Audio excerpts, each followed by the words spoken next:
Halo, shalom, salve. Perkenalkan, nama saya Daniel Nanang Susno. Di sini saya akan mempresentasikan hasil kerja saya dalam bentuk PowerPoint yang berjudul isu-isu terkini dalam konservasi dan kesehatan lingkungan.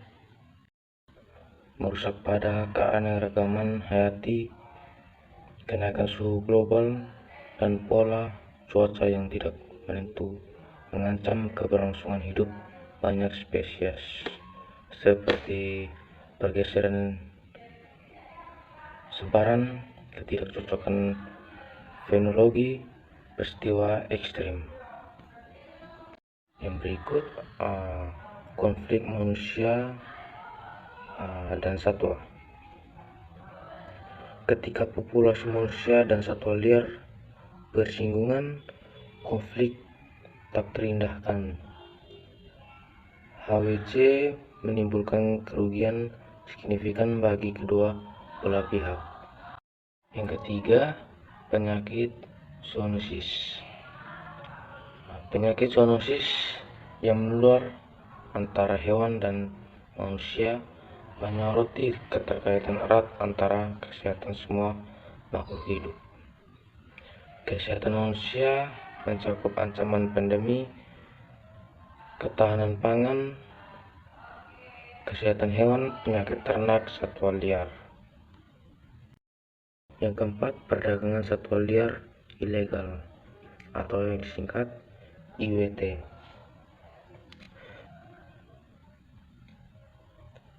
IWT adalah industri multimiliar dolar yang mendorong banyak spesies menuju kepunahan, kini diperarah oleh teknologi secara global. Yang keenam, ada hilangnya konektivitas habitat. Fragmentasi habitat memecah landscape menjadi pulau-pulau terisolasi, mengancam keberlangsungan hidup populasi satwa liar. Yang pertama, fragmentasi. Kedua, ada dampak genetik. Yang ketiga, pentingnya landscape. Konektivitas habitat adalah anteri dan vena dari landscape. Tanpanya ekosistem tidak dapat berfungsi secara optimal. Yang berikut ada keterkaitan antara isu. Isu-isu ini tidak terdiri sendiri, mereka saling berkaitan dalam jaringan kompleks yang mempengaruhi kesehatan planet kita. Misalnya, perubahan iklim dapat memperburuk HWC dengan mengubah ketersediaan sumber daya yang pada giliran dapat mendorong perubahan ilegal dan perdagangan satwa liar. Hilangnya konektivitas habitat juga meningkatkan risiko penularan zoonosis. Menghadapi isu-isu memerlukan kolaborasi global, inovasi, dan komitmen jangka panjang. Konservasi bukan hanya tentang melindungi spesies, tapi juga tentang melindungi masa depan kita sendiri. Cukup sekian dan terima kasih. Demikian yang saya dapat saya presentasikan. Mungkin kalau ada kesalahan kata, mohon maaf. Baik, yang berikut ada materi yang kedua. Saya akan menjelaskan materi kedua ini yang berjudul peran teknologi dalam pengelolaan satwa liar. Mengapa teknologi penting? Efisiensi data dan monitoring. Yang pertama, pengumpulan data efisien. Teknologi menunjukkan pengumpulan data skala besar dengan lebih cepat dan akurat. Memonitoring real time, memfasilitasi pemantauan satwa liar secara berkelanjutan dan respon cepat terhadap ancaman. Nah, yang pertama contohnya ada teknologi seperti penginderaan jauh atau GIS, yang diartikan bisa Geographic Information System. Teknologi yang kedua yaitu kamera traps, alat pasif namun sangat efektif untuk memantau populasi satwa liar yang cukup sulit dijangkau. Karena ini secara otomatis merekam gambar atau video ketika mendeteksi gerakan, memberikan wawasan berharga tentang keberadaan spesies, perilaku dan dinamika populasi tanpa mengganggu satwa. Yang ketiga ada teknologi pelacakan satwa liar atau GPS telemetri. Teknologi pelacakan GPS telah merevolusi studi ekologi perilaku satwa liar. Melalui kerah GPS yang dipasang pada satwa, peneliti dapat melacak pergerakan mereka secara real time, memahami pola migrasi, menggunakan habitat dan interaksi antar spesies.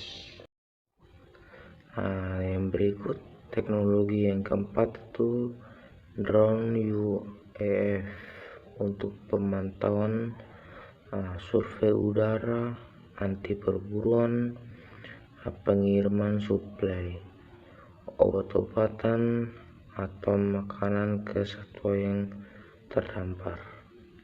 Teknologi yang berikut yang kelima, genetik dan DNA.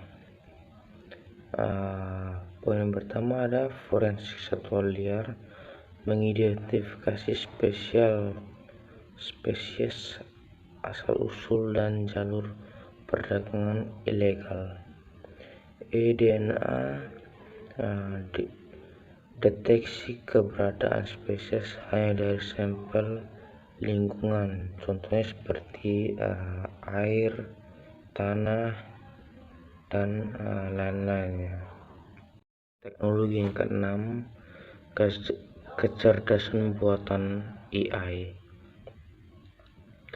Kecerdasan buatan AI mentransformasi analisis data konservasi, memungkinkan pola dan prediksi yang sebelumnya tidak mungkin.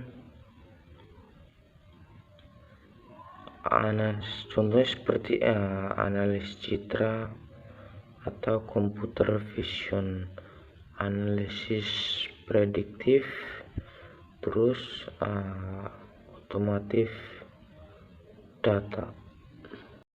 Ada studi kasus Smart Patrol, aplikasi berbasis AI yang mengintegrasikan berbagai data dari patroli lapangan, kamera penjebak, dan pelacakan satwa liar. Aplikasi ini dirancang untuk meningkatkan efektivitas upaya anti perburuan dan pengelolaan kawasan konservasi. Cukup sekian yang dapat saya presentasikan dari materi yang kedua ini. Baik, pada kali ini saya mau menjelaskan juga materi yang ketiga yang berjudul prinsip pengelolaan konservasi keanekaragaman hayati.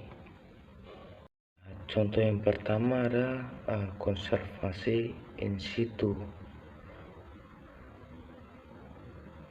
In situ adalah melindungi habitat asli seperti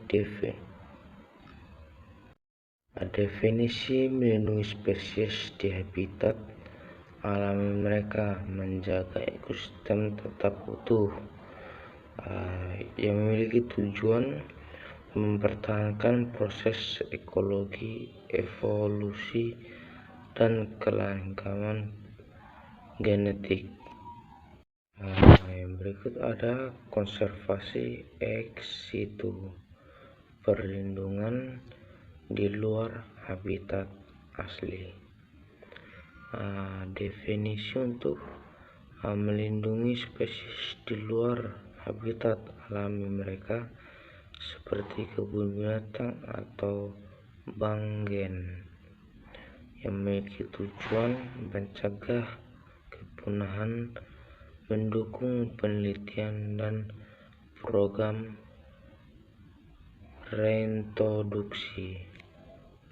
Adapun beberapa lembaga pengelolaan utama seperti Kementerian Lingkungan Hidup dan Kehutanan atau yang disingkat KLHK sebagai pembuat kebijakan dan regulator utama dalam konservasi. Yang kedua ada Unit Pelaksanaan Teknis atau yang disingkat UPT. Adapun lembaga pendukung konservasi seperti Badan Riset dan Inovasi Nasional, perguruan tinggi, LSM atau yang kepanjangan Lembaga Swadaya Masyarakat. Adapun tantangan utama konservasi, yang pertama deforestasi dan fragmentasi habitat. Yang kedua konflik manusia satwa, perdagangan ilegal. Yang berikut perdagangan satwa liar ilegal atau yang disingkat IWT. Kejahatan ini merusak ekosistem, mengurangi populasi spesies langka, dan seringkali terkait dengan kejahatan terorganisir lainnya. Contohnya ada studi kasus satwa endemis yaitu Sanca Timor atau berbahasa Latin Piton timorensis. Status satwa Sanca Timor spesies ular endemik yang terancam punah, sering menjadi target perdagangan ilegal karena keindahan kulitnya. Dalam strategi perlindungan hutan melibatkan penetapan kawasan lindung, patroli anti perburuan, dan restorasi habitat yang rusak. Jadi setiap perkampungan memiliki kemitraan perlindungan Sanca Timor seperti pemerintah, KLHK, dan BKSDA.